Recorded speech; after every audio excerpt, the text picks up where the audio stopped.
Tu saignes, pas physiquement, tu saignes de l'énergie, tu saignes du temps, tu saignes même ta propre santé mentale dans le vide des opinions des autres. Chaque fois que tu fais défiler ton écran, tu t'en soucies. Chaque fois que tu t'expliques à quelqu'un qui a décidé de ne pas te comprendre, tu t'en soucies.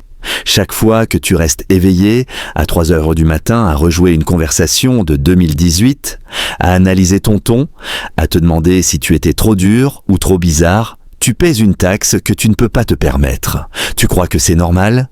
Tu appelles ça l'empathie. Tu appelles ça être quelqu'un de bien. Tu appelles ça la conscience. Machiavel appellerait ça de l'esclavage. Il regarderait l'homme moderne, anxieux, nerveux, affamé de validation, terrifié par l'annulation sociale, et il verrait une créature domestiquée, une créature qui a oublié comment chasser parce qu'elle est trop occupée à se demander si le troupeau l'aime. On nous dit que ne pas s'en soucier est une maladie, que c'est un signe de dépression, de sociopathie ou d'absence de morale. On nous dit que plus on se soucie des choses, plus on est vertueux. C'est le mensonge qui te garde faible. La capacité de ne pas s'en soucier n'est pas un défaut, c'est un super pouvoir. C'est l'arme ultime dans un monde conçu pour récolter ton attention.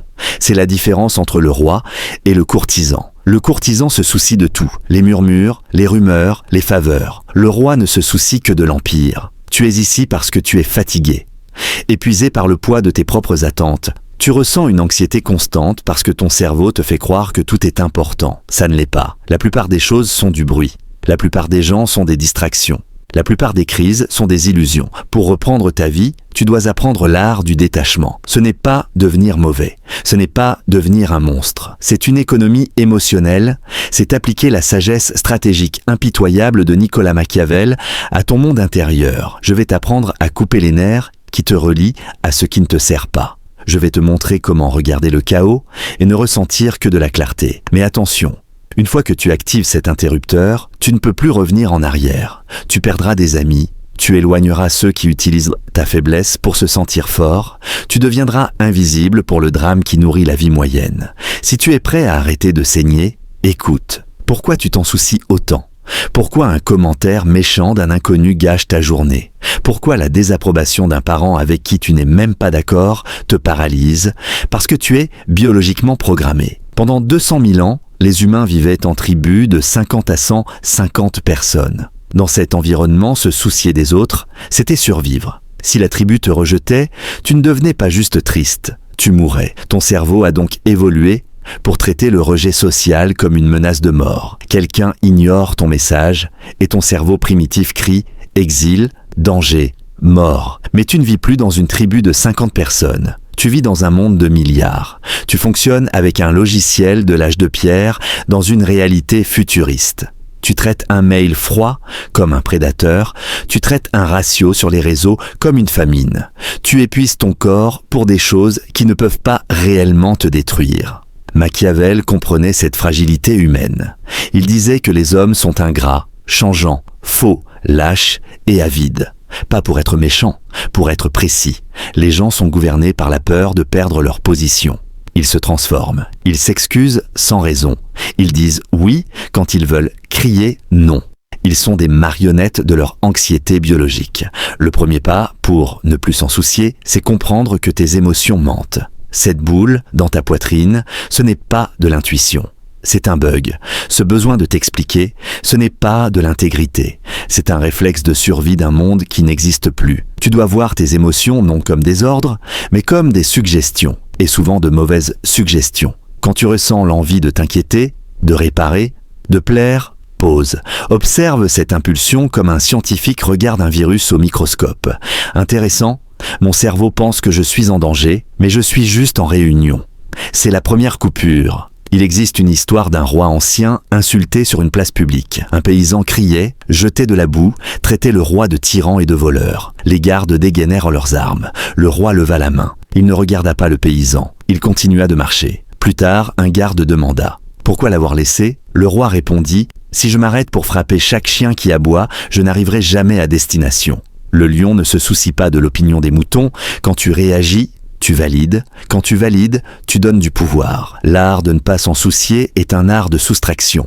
Tu supprimes les gens de ta réalité, pas en refoulant, mais en les rendant insignifiants, comme une mouche près de ton oreille. Tu ne débats pas avec elle, tu ne la détestes pas, tu l'ignores. Pour y arriver, prends de la hauteur. Demande-toi, dans 10 ans, est-ce important? Dans l'histoire, est-ce important? À l'échelle de l'univers, est-ce important? Plus tu zoomes loin, plus les problèmes deviennent minuscules. Tu ne peux pas être puissant si tu es facilement offensé.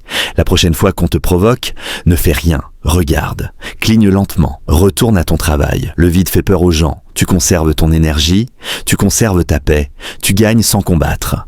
Ton attention est une monnaie. Chaque jour, tu as un nombre limité de pièces émotionnelles. Tu les dépenses dans la colère, l'inquiétude, les disputes inutiles. À 14 heures, tu es déjà en faillite intérieure. Le stratège est avare avec son énergie. Il ne dépense pas sur ce qu'il ne contrôle pas sur le passé, pas sur les idiots. Il investit, il demande. Quel est le retour si je m'implique ici? Si c'est 0, il ne paie pas. Respecter sans s'attacher, agir sans se consumer. Comme un chirurgien froid. Tu préfères un chirurgien qui pleure ou un chirurgien calme et précis dans ta vie? Deviens le chirurgien calme. Quand tu t'en soucies trop, tes mains tremblent. Quand tu te détaches, tu deviens stable. Il existe un curseur d'empathie. Trop haut, tu es paralysé. Trop bas, tu es chaotique. Le juste milieu crée les leaders, les stratèges, les bâtisseurs. Machiavel disait qu'un prince doit apprendre à ne pas toujours être bon. Pas être mauvais, mais ne pas être naïf. Tu dois pouvoir dire « Je t'aime, mais tu n'as plus ta place dans ma vie ». Et couper. Ce n'est pas cruel, c'est vital. Utilise ton empathie quand elle construit. Coupe-la quand elle détruit. Entre dans l'état d'observation. Ne dis pas « je suis en colère ». Dis « je remarque de la colère dans mon corps ». Tu n'es plus la feuille, tu deviens la montagne. Regarde ta vie comme un film. Tu observes ton personnage. De là, tu prends des décisions rationnelles. Quand tu arrêtes de demander « pourquoi moi ?» et que tu demandes « comment j'utilise ça ?» tu deviens invincible. Tu perds ton travail, pas panique. Analyse, réoriente. On te quitte, pas destruction. Compréhension, autonomie. La tragédie devient stratégie. Ne confonds pas détachement et paresse. Tu dois te détacher du résultat, pas de l'action. Travaille dur, exécute fort, mais si ça tombe, tu reconstruis. Tu n'es pas le bâtiment, tu es le bâtisseur. Tu es marié à la mission, pas à la méthode. Tu ne peux pas être déçu, seulement redirigé. Accepte d'être le méchant dans l'histoire des autres. Quand tu te protèges, on te dira froid, égoïste, changé. Accepte. Ta première responsabilité est ta stabilité. Construis une forteresse mentale. Virez le comité intérieur, le père, l'ex, la société. Tu décides seul. C'est solitaire, mais solide. Les gens respectent celui qui n'a pas besoin d'eux. Chaque matin, regarde le pire scénario. Je peux perdre tout aujourd'hui. Et alors, j'y survivrai. Quand tu acceptes le pire, tu deviens libre. Un homme qui a accepté sa chute ne peut plus être menacé. On arrive au point 0. Pas le nihilisme, la liberté. Rien ne compte donc, tu peux créer ce qui compte. Tu comprends que tu joues à un jeu. Ta réputation est une histoire. Tes échecs sont des rebondissements. Tu es le joueur, pas le personnage. Tu joues intensément, mais sans attachement. Tu souris quand tu gagnes, tu ris quand tu perds. C'est l'art de ne pas s'en soucier, pas être endormi, être éveillé. Danser au bord du vide au lieu de trembler. Demain, l'anxiété reviendra. Les messages crieront. Le monde voudra t'attraper. La question est simple. Vas-tu mordre ou vas-tu marcher comme le roi au-dessus de la boue? La liberté a un prix. Être mal aimé. Le pouvoir a un prix, marcher seul. Es-tu prêt à payer? Si ça a réveillé quelque chose en toi, ce n'est que la surface. La majorité passera son chemin. Mais si tu veux bâtir, alors abonne-toi, disparais, construis. On nous dit que ne pas s'en soucier est une maladie, que c'est un signe de dépression, de sociopathie ou d'absence de morale. On nous dit que plus on se soucie des choses, plus on est vertueux. C'est le mensonge qui te garde faible. La capacité de ne pas s'en soucier n'est pas un défaut, c'est un super pouvoir. C'est l'arme ultime dans un monde conçu pour récolter ton attention.